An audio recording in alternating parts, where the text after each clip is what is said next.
Wilson. Bartlett tried to spin out of trouble. He ran straight into Wilson. Good foul by Wilson, too, to be able to stop the transition. We mentioned Warren at the start of the game, but still sitting down. He hit that three, and that's about all he's done. He's 1 from 4 from the field. We haven't seen him in this final term. You would have to think that Aaron Fern's looking to be able to bring somebody else in. They obviously need a little bit more scoring to be able to get enough wins, and you can't let the season go too long without making a change. Here's Williamson again with the 2, an air ball as Robbins rebounds and puts it in, and then there's a foul as well underneath the hoop.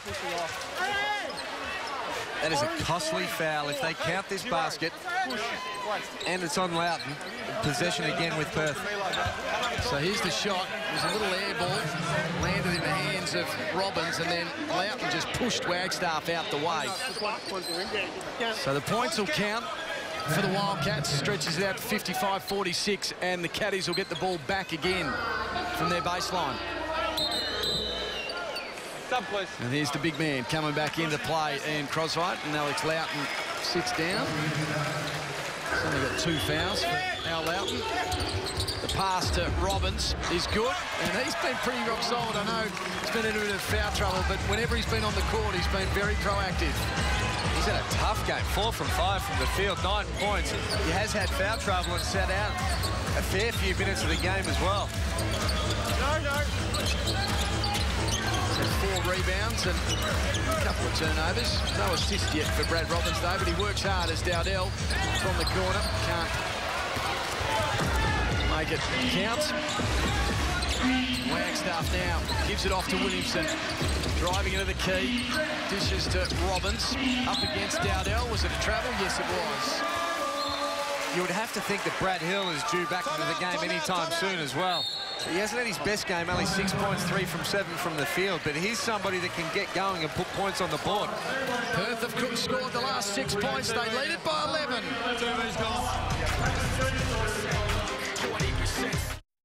Conventional, predictable, the usual.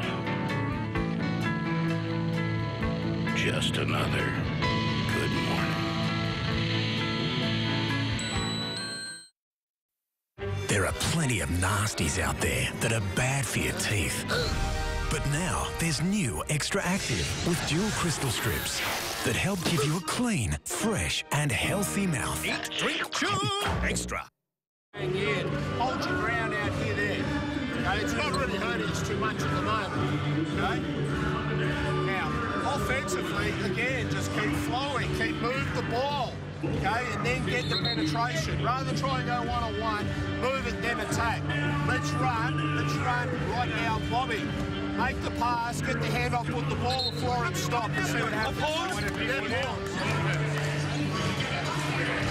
57-46 is that score here in Cairns. The Wildcats out by 11. They've scored 8-1 in this final term. It's been going a little over 2.5 minutes.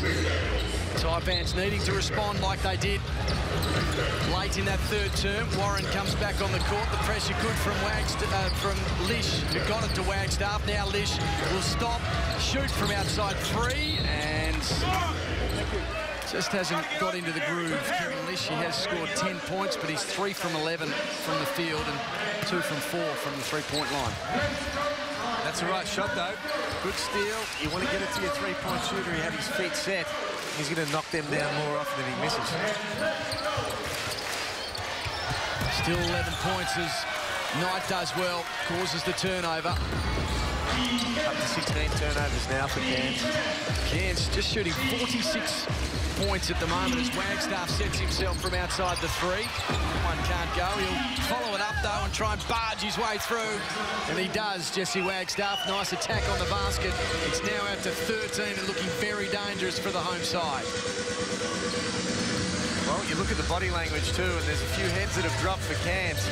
That certainly won't help them get out of this mess that they've found themselves in as they throw the 17th turnover of the game. Perth have settled a little bit in the turnovers, haven't they? Because they've got 18 now, which is not great for the game, but early on it was looking like they were getting into the 20s. And here comes Brad Hill and also Jamal Wilson. I think this is a better lineup for them now. the Cairns Taipans. They just need to get some stops, get out in transition, and find somebody that's going to be confident enough to be able to get them on a roll again, get this crowd into it. Wagstaff to Redditch. Robbins was posting up, but Redditch decides just to work his way in himself in towards the key, jumping up high. Well done by Wilson. Had a good leap on him. Gathered the rebound. Warren dishes it out to Croswhite. Sits outside the three. Yeah, very comfortable from there. Why not, big fella? Had a little think about it. Said, yep. No. 10 points now the margin. The Taipans continue to fight their way back into the game. Still under 50 though.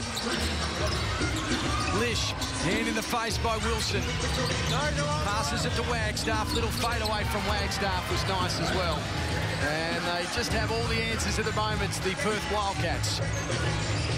You'd have to think if Jesse Wagstaff played with one of the other teams in the competition and played a bigger role, his output would be much greater as well. Seems sort of happy just playing that off the bench role, but I suppose if he wants to become a boomer as Wilson lines up and drops a very important basket with 5 minutes remaining. It's back to a 9-point margin. Here's Robbins. They need another steal here. Or a forced shot. Wagstaff puts it on the floor. Runs into trouble. Shot clock winding down. Oh, a little travel from Brad Robbins as well. That's exactly what the Cairns side needed. 61-52.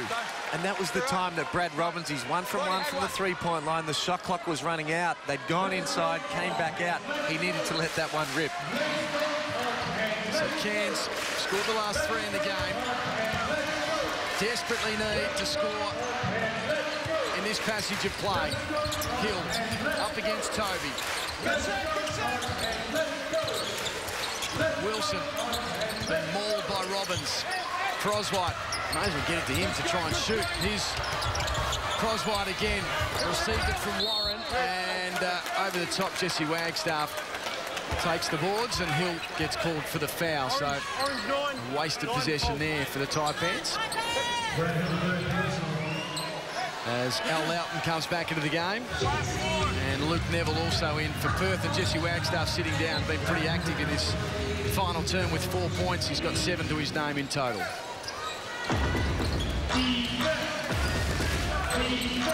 Both teams have probably almost got their best lineups in. Cairns certainly back to their starters. Give themselves an opportunity in this last 4 minutes 22. 9 points is that margin. Cairns have forced the turnover. It's creeping into 20 now for the Perth Wildcats. Not normal for them. The fans starting to get involved. Some inspiration. Nice move from Wilson. Can he finish it? No. It was so fancy. It was almost too fancy. Did all the hard work. The hesitation was there. He didn't know where he was going. He just missed a little scoop. He needed someone just running past him so he could just push it off to them and let them score as Lish loses the handle. 3:45 remaining. Lish decides to go into the post to Redditch. He runs into a bit of trouble. Toby likes it from there. Just got it away before the shot clock. But Croswhite came up with the boards. Look at the big man run, and then he nearly turns it over. Oh, the pass in from Roberts was straight to Loughton for 2. Never saved the ball under the other team's basket. Rule number 1, we've got a timeout. The Wildcats are 61, the Taipans 54. Look at the big man go. Robbins did well to get a hand in there, but he passed it straight back to Loughton, who was underneath the basket. Good effort, obviously, from Robbins, but you just can't do that at a crucial stage of the game. Good effort from Croswhite, being able to get it out. Almost created the turnover. It came off well for them, though. He's had 13 points in Croswhite with 10 rebounds and 3 assists. That is a fair game. Let's go into the Taipans huddle. Out of that. I want 3 stops in a row. You're in this game. Ian and Alex start low. Whoever Neville's defending, you come flying up into the on ball. The other big guy step out. All right, he's going to guard you. All right, so Ian's going to come and set the on ball. So Alex, you get out to the wing. All right, you get out to the wing on that. Where are we at, Ian? Fist 5. Just fist 5, all right? but you want Neville. So he'll just move out and you just move up. All right? All right, here we go. 1, 2, 3. 61-54 is the score here in Cairns. The Wildcats got out to an 11-point lead, but they just can't shake the home side, who just continue to just work hard and keep themselves in the game without anything inspirational. Aaron Fern in that timeout talking about getting Luke Neville defending the pick and roll. Get him in the on ball. That's where Wilson, if they switch that, has to be aggressive, trying to get to the basket or create himself some space to get his shot up. Here on 1. Hope you're enjoying the action. Had a big weekend, some great games. This one's going to be another tight one as Redditch goes inside the key to Neville. Wanted to take the shot, but was covered. Toby, shot clock ticking down. The pass to Robbins, he has to shoot. The fade away. Croswhite, another board, that's number 11 for him. Taipans looking to score again and just trim that margin even closer. Wilson. Loudon into Croswhite. Up against Neville. He'll just try and work his way in slowly. Neville putting the pressure on. Ian Croswhite has been terrific. He certainly has. He's playing against the bigger Luke Neville, but he's been persistent in being able to bang and not take that first shot. Find a way closer to the basket.